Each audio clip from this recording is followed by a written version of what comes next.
시편 46편 1절에서 3절을 다 같이 봉독합니다. 하나님은 우리의 피난처시요 힘이시니 환난 중에 만날 큰 도움이시라. 그러므로 땅이 변하든지 산이 흔들려 바다 가운데 빠지든지 바닷물이 흉용하고 뛰놀든지 그것이 넘침으로 산이 요동할지라도 우리는 두려워 아니하리로다. 아멘. 하나님의 도움을 받자, 이런 제목으로 함께 말씀을 전합니다. 우리는 살아가면서 크고 작은 두려움을 끊임없이 마주합니다. 두려움은 나이와 환경에 따라 다르지만 누구에게나 찾아오는 삶의 한 부분입니다. 어떤 사람은 건강이 악화될까 두려워하고, 어떤 사람은 경제적인 어려움과 생에 대한 걱정으로 또 마음이 무너집니다. 직장에서 실직에 대한 불안이 있고, 사업하는 사람은 실패와 손실에 대한 두려움을 가지고 있습니다. 청년들은 취업과 진로, 결혼, 미래에 대한 불안실성 때문에 더 두려워합니다. 중년들은 자녀 교육과 가정의 책임, 경제적 부담으로 더 염려가 많습니다. 노년에는 건강이 약해지는 것과 외로움과 죽음에 대한 두려움이 마음을 짓누르기도 합니다. 뿐만 아니라 인간관계에서 상처받지는 않을까, 사랑하는 사람을 잃어버리지는 않을까 또 두려워하기도 합니다. 예상치 못한 사회의 불안정한 현실은 우리 마음을 더욱 불안하게 만들고 때론 두렵게 합니다. 뉴스를 보면 사고와 전쟁, 경제 위기, 자연재해, 범죄 일어나는 일이 하루도 없을 날이 없습니다. 이런 거를 보면서 한편으로는 불안해하기도 하고, 그것을 또한 대비하고자 뭔가를 또 준비를 합니다. 그래서 보험에 들기도 하고, 저축을 늘리기도 하고, 건강을 관리하고, 또 좋은 집을 마련하고, 많은 인맥을 만들려고 합니다. 물론 이런 준비가 다 필요합니다. 그러나 아무리 철저히 준비해도 인간의 힘으로 막을 수 없는 것이 있습니다. 그것이 환난일 수도 있고, 그것이 재해일 수도 있고, 내가 할 수 있는 것도 있지만 내가 못하는 것들이 너무나 많이 있어요. 그때 우리는 내가 할 수 없음을 깨닫고 바로 하나님의 도움을 구합니다. 오늘 시편 46편이 편안한 궁정에서 모든 일이 잘 풀릴 때 기록한 시간입니다. 열왕기하 18장에 보면 시스기야 시대에 아수르 왕 사니립이 예루살렘을 포위한 사건을 배경으로 하고 있어요. 그 당시 아수르 제국은 강한 나라였습니다. 가는 곳마다 나라를 무너뜨리고 성읍들을 폐허로 만들어 버렸어요. 유다 사람들은 그것을 보니까 이제 예루살렘 성을 포위하고 있으니까 우리도 끝이다, 우리를 도와줄 사람이 없다, 절망하는 가운데 있어요. 그때 그들은 절망 가운데 하나님을 찾고 하나님이 그들을 도와주십니다. 어떻게 도와주시냐? 하룻밤 사이에 여호와의 사자가 아수르 군대 18만 5천 명을 다 몰살시킵니다. 인간이 할 수 없는 일을 하나님이 행하시는 거예요. 그래서 예루살렘에 있는 많은 백성들이 하나님의 은혜로 구원을 받은 거예요. 그러면서 그들이 고백하는 게 오늘 1절입니다. 하나님은 우리의 피난처시고 힘이시니 환난 중에 만날 큰 도움이시라. 성경을 보면요, 환난 중에 하나님이 피난처라고 말씀하고 있어요. 내가 가지고 있는 것이 피난처라고 하지 않았습니다. 그러니까 피난처가 있다는 것은 환난인 가운데 보호받을 곳이 있다는 겁니다. 하나님을 믿는 성도에게는 환난이 없으면 좋겠는데 있잖아요. 질병이 찾아올 수 있고요, 경제적인 어려움도 올 수 있고요, 관계적인 아픔과 자녀와 미래에 대한 불안이 수없이 찾아올 수 있습니다. 그러나 성도에게는 세상 사람들이 없는 피난처, 바로 하나님이 계십니다. 성도는 환난이 생기면 하나님께 피할 수 있습니다. 그러므로 어려움이 찾아왔을 때 사람을 찾아가기 전에 먼저 하나님을 찾으시길 바랍니다. 염려 근심하기 전에 먼저 하나님을 찾아 기도하시길 바랍니다. 하나님을 먼저 찾으면요, 하나님이 우리의 피난처가 되어 주시는 겁니다. 우리를 덮어주시고 숨겨주시고 지켜주시고 다시 일어날 힘을 주시는 겁니다. 그래서 하나님만이 나의 피난처로 삼고 하나님만이 나의 의지의 대상으로 삼고 우리가 나가야 되는 겁니다. 세상의 모든 것은요, 흔들리잖아요. 그렇죠. 하나님이 흔들리지 않으십니다.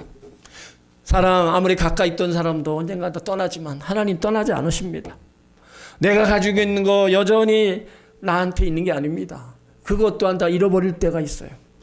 그래도 하나님은 여전히 나와 함께 하신다는 겁니다. 그러므로 어떤 환난이 찾아와도 하나님을 먼저 찾으시고 달려가시길 바랍니다. 하나님을 피난처로 삼는 자 결코 버림받지 않습니다. 하나님을 먼저 찾는 자는 환난 중에 하나님이 큰 도움이시라는 것을 경험하게 될 줄 믿습니다. 그러므로 하나님을 가장 안전한 나의 피난처로 삼고 하나님의 보호와 도우심을 날마다 경험하며 살아가시기를 예수 이름으로 축원합니다. 오늘 시편 기자는요, 하나님을 피난처라고 말하고 나서 곧바로 또 우리의 힘이라고 고백합니다. 자, 왜일까요?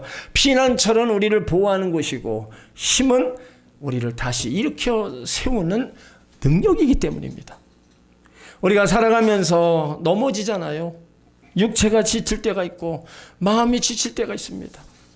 기도조차 나오지 않을 만큼 낙심될 때도 있고 마음이 무너지고 눈물조차 메마르는 것 같은 순간이 있습니다. 그럴 때 우리에게는 하나님이 새 힘을 공급해 주신다는 겁니다. 여러분, 내 힘은요, 내 안에서 한계가 있습니다. 그래서 외부로부터 그 힘을 공급받아야 되는데 그 힘을 바로 하나님께로부터 공급을 받아야 된다는 거예요. 사람은 누구나 자신의 힘으로 살아가는 것처럼 보이지만요, 우리 삶에는 다 한계가 있잖아요.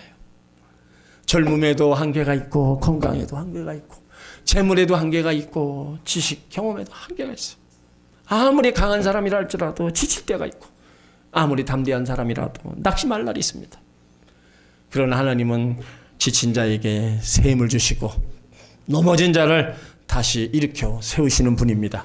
이사야 40장 29절에 피곤한 자에게 능력을 주시며 무능한 자에게 힘을 더하시나니 오직 여호와를 앙망하는 자는 새 힘을 얻으리라 하십니다.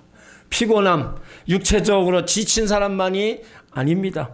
삶의 무게와 어려움으로 인해서 마음과 영이 지친 사람입니다. 그래서 힘을 주셔서 감당하게 하신다는 거예요. 여기에 무능함도요, 자신의 힘으로 문제를 해결할 수 없을 정도로 무능해진다는 겁니다. 그런 사람에게도 하나님은 힘을 주셔서 감당하게 하신다는 거예요. 자신의 한계를 인정하고 하나님을 의지하는 사람, 오직 여호와를 앙망하는 사람에게 새 힘을 공급해 주신다는 겁니다. 우리가 가정에 일을 하는 것도, 또 우리가 회사에서 일하는 것도, 사업하는 것도, 신앙을 지키는 것도요, 우리 힘만으로는 할 수 없어요. 지칩니다. 그때 바로 하나님이 있어야 돼. 힘이 있어야 된다. 우리가 어려운 고난이 있어도요, 힘이 있어야 이기는 거예요. 하나님이 힘이 주셔야 그 고난도 역경도 이겨나갈 수가 있는 겁니다. 여러분에게 삶의 무게로 지쳐 있을 때가 있을 겁니다. 기도할 수도 없고 웃을 수도 없고 살아갈 용기도 없을 때가 있을 거예요. 그렇다면 오늘 하나님께 새 힘을 달라고 기도하시길 바랍니다. 그러면 하나님이 새 힘을 주실 줄 믿습니다. 지친 심령에 위로를 주시고요, 약한 무릎에 능력을 주시고 낙심한 마음에 소망을 주시고 무너진 삶에 다시 일어설 힘을 주실 줄 믿습니다. 하나님께서 여러분에게 주시는 새 힘, 외부로부터 들어오는 그 새 힘이 오늘 여러분에게 임하기를 예수 이름으로 축원합니다. 이렇게 하나님은 피난처 되시고 또 힘이시며 환난 중에 만날 큰 도움이시라는 거예요. 그러니까 우리가 살아가면서 혼자 해결할 문제를 만날 때, 건강의 문제, 경제적인 어려움, 가족 문제, 미래에 대한 불안 등 누구에게나 찾아올 수 있죠. 그때 사람들은 주변 사람이나 전문가의 도움을 구합니다. 하지만 인간에게는 한계가 있다 그랬잖아요. 그러나 하나님에게는 언제 자기네 백성을 도울 준비를 하고 계신다는 겁니다.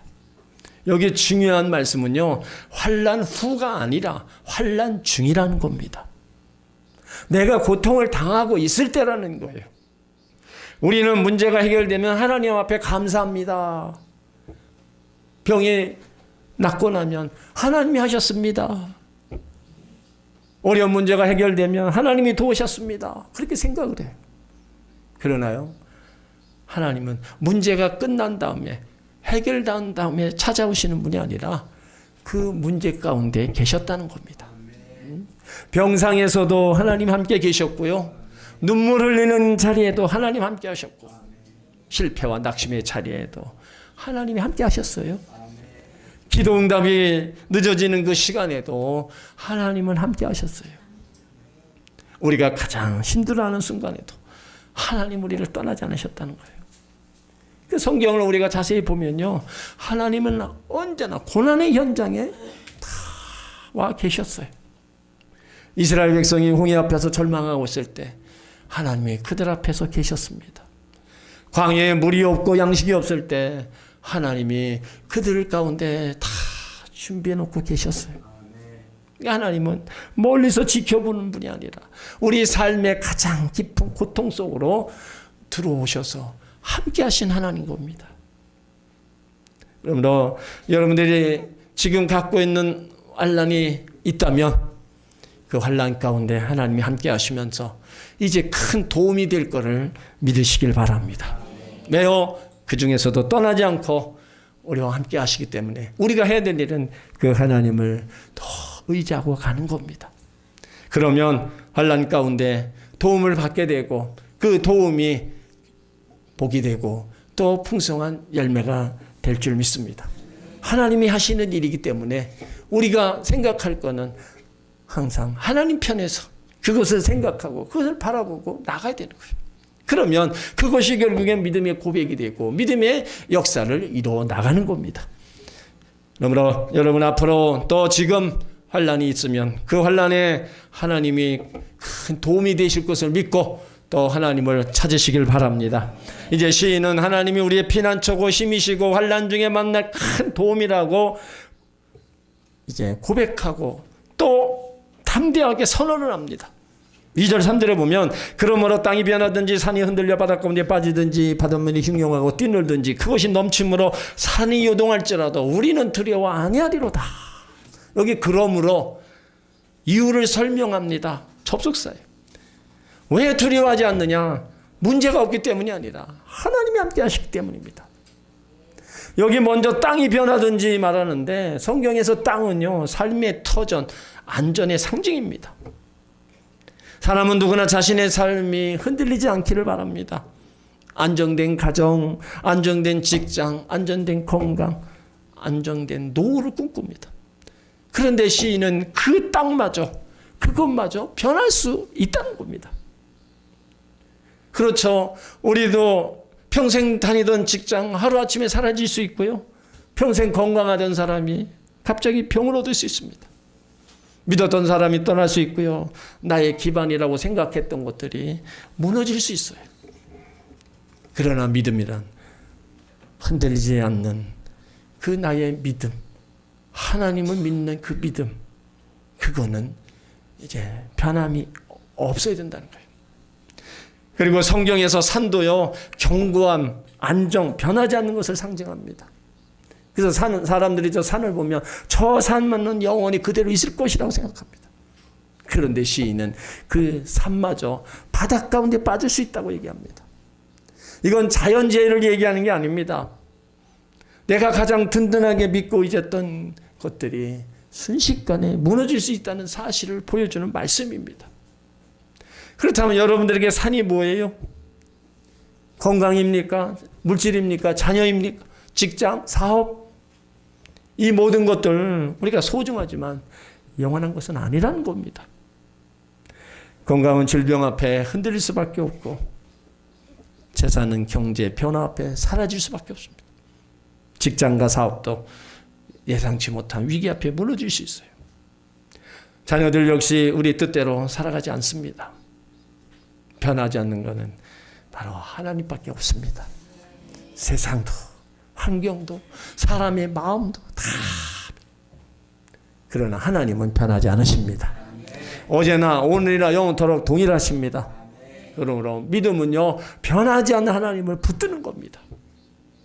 또 3절에 보면 바닷물이 흉용하고 뛰놀며 그 넘침으로 난이 흔들릴지라도, 성경에서 얘기하는 바다는요, 종종 혼돈, 두려움, 심판, 인간이 통제할 수 없는 세력을 상징합니다. 그래서 사람들에게 바다는 두려움의 대상이 되었어요. 언제 폭풍이 일어날지도 알 수 없고 언제 거센 파도가 생명을 빼앗아갈 수가 없는 겁니다. 그래서 시인은 바다에 파도가 없을 것이라고 말하지 않고 폭풍이 사라질 것이라고도 말하지 않았어요. 오히려 바닷물이 흉용하고 뛰놀며 산들까지 흔들 정도로 거센 풍랑이 일어난다는 겁니다. 이것 또한 우리 삶에 이런 바다가 있다는 겁니다. 갑작스러운 질병이 있고요, 경제적인 위기, 예상치 못한 사고, 가정의 갈등, 인간관계의 상처, 실패와 좌절, 그리고 미래를 알 수 없는 불안이 우리를 거센 파도처럼 덮어올 때가 있습니다. 그래도 중요한 건 뭐예요? 파도 가운데 함께 하시는 하나님이 계시다는 겁니다. 땅이 유동할 때도 하나님 함께 계시고, 산이 무너질 때도 함께 하시고, 바닷물이 큰 몰아쳐도 그곳에 하나님이 함께 하신다는 거예요. 그러니까 시인은 우리는 두려워하지 아니하리로다. 평안해서가 아니에요. 문제가 없어서가 아니라 하나님이 우리의 피난처고 힘이시고 환난 중에 만날 큰 도움이시기 때문에 두려워하지 않는다는 겁니다. 이것이 세상에 줄 수 없는 믿음의 담대함이라는 거예요. 여러분, 믿음이 얼마나 큰 힘을 발휘하는지 우리 알아야 됩니다. 그래서 예수님도 세상에서 너희가 환난을 당하는 담대하라. 세상을 이겼다. 그 이김은 너희 믿음이다 말씀하고 있는 겁니다.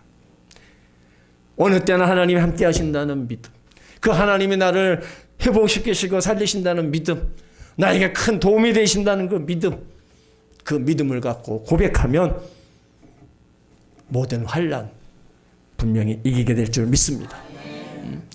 큰 사고를 만나서 다리 하나를 잃었지만 하나님을 찬양하고 영광 돌리는 그 한정원 선생님의 간증이 있습니다. 한정원 선생님은 아주 밝고 활달한 성격으로 신경이 뛰어나서 모든 운동을 잘하는 선생님이었는데 23살 대학을 졸업할 때 예수님을 만났어요. 예수님을 만나고 나는 앞으로 학교 선생님이 되어서 아이들에게 예수님의 사랑을 전하겠다 그럽니다. 그런데 임용고시 문턱에서 4번이나 떨어져요. 그래서 기간제 교사를 합니다. 그러다가 33살에 결혼하고 아이를 낳고 5번째 가서 이제 임용고시를 붙었어요. 그래서 그때 그가 고백한 것이 내가 한 것이 아니라 하나님 하셨습니다. 그런데 어느 날 그녀의 삶을 송두리째로 흔드는 큰 사고를 당합니다. 2013년 1학기를 마치고 교직원 40명과 광양 제철소 쪽으로 연수를 가다가 잠깐 바닷바람을 쐬기 위해 바다에 내려갔다가 이제 올라와서 건널목에 서 있는데 대형 버스가 다가와서 유턴을 하는 바람에 4사람을 쳤어요. 그런데 맨 앞줄에 있던 이 선생님이 버스에 깔립니다. 2사람은 튕겨나가고 2사람은 버스에 깔렸는데 버스 기사가 계속 움직이는 바람에 다리 하나를 절단하게 됐어요. 119에 구조 요청하고 앰뷸런스가 오는 시간이 지체되어 응급실에 가는 데만 4시간 40분이 걸렸습니다. 다리를 통하는 대동맥 3개가 끊어졌고 피를 너무 많이 흘려서 중환자실에서 혼수 상태로 고통의 시간과 싸우고 있는데 어느 날 환상이 보이는 거예요. 푸른 하늘과 하얀 백사장이 보이는데 어른이 아이 손잡고 있어요. 그런데 그 아이 다리 하나가 없는 거예요. 그래서 그 순간 저게 나구나. 그래서 하나님 앞에 제 다리를 가져가지 말아주세요 외칩니다. 그때 들려오는 음성이 내가 새 신을 주겠다는 겁니다. 하나님, 저는 새 신이 아니라 제 다리를 원합니다. 울부짖었어요. 그래서 환상에서 깨어났는데 다리가 이미 많이 썩어서 잘라내야 됐어요. 그 다리를 자르고 난 다음에 눈물로 기도하는 거예요. 하나님, 다리가 조금씩 다시 자라게 해주세요. 그러나 자랄 수 없는 것을 알았기에 기도를 바꿉니다. 하나님, 한쪽 다리를 어떻게 사는 것이 하나님 보시기에 합당한 삶인지, 어떻게 사는 것이 그리스도인으로서 절망하지 않고 사는 건지를 가르쳐 주세요. 그 고난 가운데 주님을 바라보며 하나님의 뜻을 구하는 기도를 드립니다. 하나님께서 그녀의 마음에 강하고 담대하라, 내가 너와 함께 하겠다 말씀을 주십니다. 그로부터 1년 7개월이 지나고 다시 학교로 돌아가 복직하게 학생들을 가르치게 됐어요. 그런데 병원에 누워있을 때 담임 목사님 오셔서 한 말씀이, 한 선생님 운동을 잘하니까 그 운동을 열심히 해라. 그래서 올림픽 나가서 금메달도 따고 하나님께 영광도 돌리고 골프도 치라. 그 말을 듣고 태어나는 날부터 휠체어 테니스에 도전해서 3개월 만에 전국 장애인 체전에 나가서 금메달을 땁니다. 그 후에 조정 국가대표로 선발되었고 1917년, 18년 배드민턴 전국체전 2연패를 달성하고 2019년 전국체전 장애인 좌식 배구에서 금메달을 획득하면서 모든 종목에서 뛰어난 성적을 나타냅니다. 그러던 중에 일본에서 열린 장애인 골프 대회를 봤는데 의적으로 골프를 치는 장애인의 모습을 본 거예요. 그러면서 골프에 대한 또 꿈을 키웁니다. 유튜브를 보면서 독학으로 골프 연습을 해서 호주 절단 장애인 선수권 여자부에 나가서 우승을 합니다. 세계 장애인 골프 선수권 여자 스탠딩에서 금메달을 따고 전국 장애인 골프 대회 개인전에서 또 1위를 차지해요. 그러니까 이 모든 성취는 하나님이 함께 하신 것을 간증하면서 지금도 학교에 가서 학생들을 가르치며 주의 사랑을 전하고 있습니다. 그 선생님에게 있어서 예배는 교회 안에서 드리는 그 시간으로 끝난 게 아니라 아픔 속에서도 하나님을 신뢰한 것, 주어진 자리에서 최선을 다한 것, 자신의 삶을 통해 하나님의 사랑을 전한 것이 예배였어요. 다른 이는 이뤘지만 주님의 부르심을 잊지 않았고 절망의 자리에서도 하나님을 바라보며 다시 일어난 한정은 선생님의 고백입니다. 다리가 절단된 삶을 살아갈 때 아픔이 당연히 있습니다. 한평생 약을 먹어야 하고 많이 넘어지고 그 아픔을 표현할 수 없었습니다. 그러나 절망 속에서 하나님은 나를 그와 같이 내버려 두지 않으시고 도와주셨습니다. 작은 신음에도 응답해 주신 하나님의 사랑을 제가 가진 아픔을 통해 알았습니다. 저를 위해 십자가에 못 박혀 죽으시고 죽기까지 나를 사랑해 주시는 예수님의 보혈의 사랑이 진정한 사랑입니다. 그 사랑이 우리를 살아가게 합니다. 성공을 원하는 기도가 아닌 모든 시선을 주께 드리고 하나님과 함께 하는 용기로 거룩한 성장을 하는 하나님의 멋진 그리스도인이 되기를 소망합니다. 자, 실패도 아픔도 성공이다. 의적 골포가 된 체육교사 한정원 선생님, 다리를 절단하는 상황에서도 다시 일어날 수 있었던 것, 바로 하나님이 힘이 되어주시고 도와주셨기 때문이라는 거예요. 여러분, 우리 삶에 환난이 없으면 좋은데 크고 작은 환난이 끊이지 않습니다. 그러나 우리는요, 우리의 피난처 되시고 우리의 힘이 되시며 환난 중에 만날 큰 도움이 되시는 하나님이 계시다는 거예요. 그러니까 어떤 환경, 어떤 형편에서 우리가 낙심하지 말고 하나님을 찾아서 기도해야 되는 겁니다. 흔들리는 것을 붙잡지 말고 흔들리지 않으시는 하나님을 의지해야 되는 겁니다. 그러면 우리들의 삶 가운데 피난처 되신 하나님의 은혜가 임할 줄 믿습니다. 지치고 연약한 심령마다 샘을 주시는 하나님의 능력이 임할 줄 믿습니다. 환난 중에도 함께 하신 하나님의 위로와 도우심이 임할 줄 믿습니다. 땅이 변하고 산이 흔들리는 것 같은 환난을 만날지라도 두려움을 이기게 하신 하나님의 평강이 바로 우리 마음과 생각을 지켜주실 줄 믿습니다. 사랑하는 성도 여러분, 하나님 지금도 살아계십니다. 영원토록 우리와 함께 하실 겁니다. 그러면 나의 피난처 되시고 힘이 되시고 도움이 되시는 하나님을 끝까지 믿고 의지하고 따라가시길 바랍니다. 그래서 날마다 모든 일에 하나님의 도움을 받으시고 더 형통한 삶으로 달려가시기를 예수 이름으로 축원합니다. 아멘.